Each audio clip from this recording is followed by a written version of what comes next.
How to use Bitcoin if your government bans it tomorrow. What if you woke up tomorrow and Bitcoin was banned?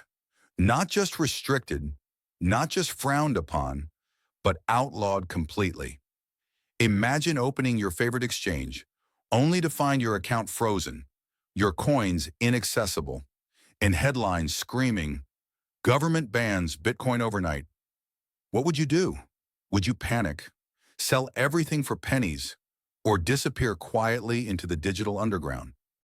Stay with me, because by the end of this video, you'll know exactly how to survive a Bitcoin ban. Not just survive, but thrive. You'll walk away with practical tools, hidden strategies, and a mindset shift that turns fear into freedom. This isn't financial advice, it's survival advice. In a world where governments might do everything to stop you from holding the one asset that truly sets you free. First, let's be honest. If a government bans Bitcoin, it's not because it failed. It's because it worked. It's because Bitcoin became too powerful, too unstoppable, too much of a threat to the money printers and gatekeepers who rely on control. That's the irony. The day Bitcoin gets banned is the day you know it's winning. But knowing it's winning won't protect you. You need tools, you need methods. You need to act smarter than the average investor who leaves their coins on Coinbase, Binance, or Kraken, waiting to be seized with a single click. So let's walk through, step by step, how to use Bitcoin when the rules change overnight. Step 1. Self-custody. If your Bitcoin lives on an exchange, it isn't your Bitcoin, it's theirs. The first rule of surviving a ban is this: your keys, your coins. Cold storage becomes non-negotiable. That means hardware wallets, like Coldcard, Trezor, or Ledger, or even air-gapped devices that never touch the internet. This is the foundation. Without it, everything else fails. Step 2. Privacy. When governments ban something, they don't just make it illegal. They monitor it. They track it. They want to know who is defying them. That's where tools like Sparrow Wallet come in, giving you granular control over your Bitcoin and pairing beautifully with CoinJoin protocols that mix transactions to break surveillance trails. If you don't learn to use privacy tools, you're basically walking around with a neon sign saying, "I have Bitcoin." But privacy isn't just about software. It's about your internet connection too. Governments can block exchanges, blacklist addresses, and even censor traffic. That's why you need Tor. Tor routes your internet activity through layers of encryption, making it extremely difficult to trace.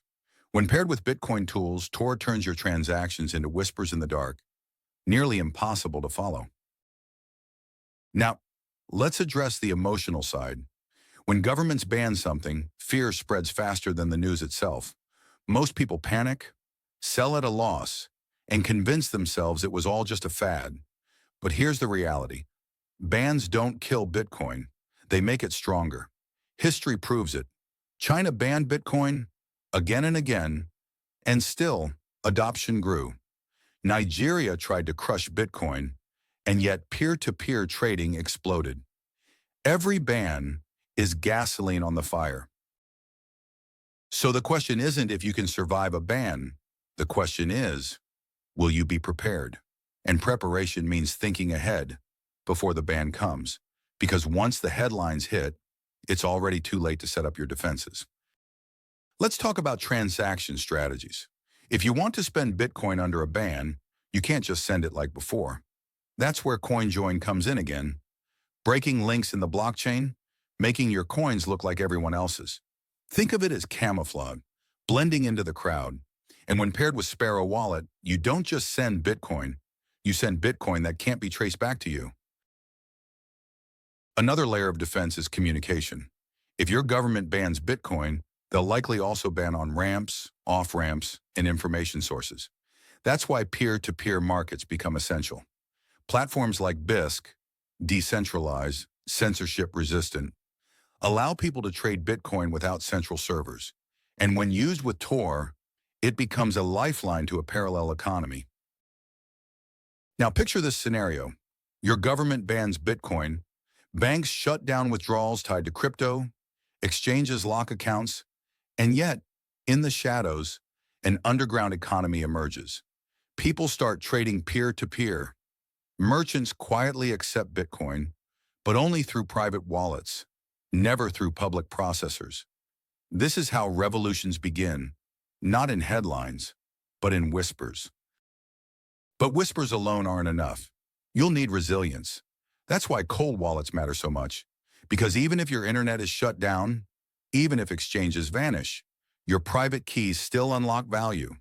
Cold storage is your vault, your fortress, immune to government shutdowns. Some will argue, if Bitcoin is banned, no one will use it.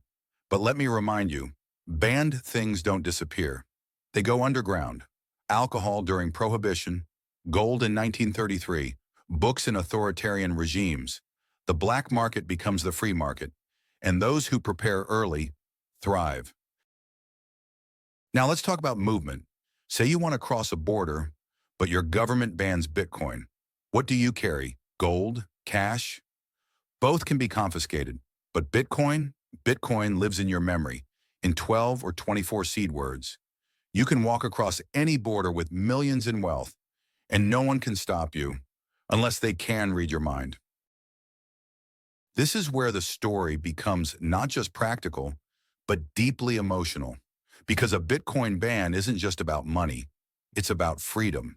It's about whether you get to decide how to store your time and energy, or whether the state dictates it.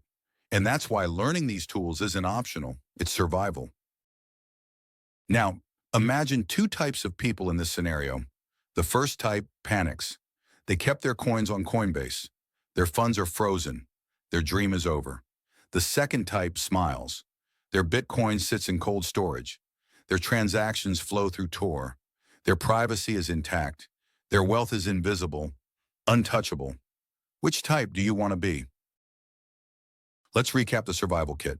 Self-custody through hardware wallets, privacy through Sparrow Wallet and CoinJoin, anonymity through Tor, peer-to-peer trading through Bisq, and above all, the mindset of resilience. This isn't about breaking laws, it's about defending your freedom. And here's the kicker. The government can ban exchanges.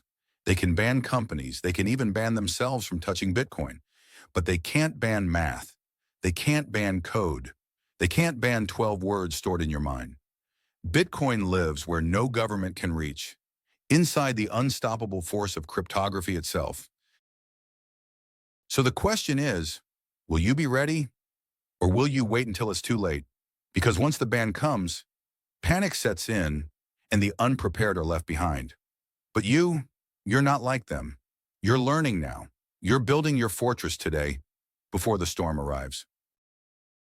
One day your children may ask you, how did you survive when money collapsed?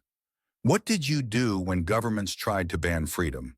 And you'll be able to say, I was ready, I knew the tools, I knew the truth. I chose Bitcoin. If this video gave you knowledge you won't find anywhere else, do me a favor, hit like, subscribe to the channel, and share this with someone who thinks a ban means the end of Bitcoin. Because the truth is, bans don't end Bitcoin, they expose its power.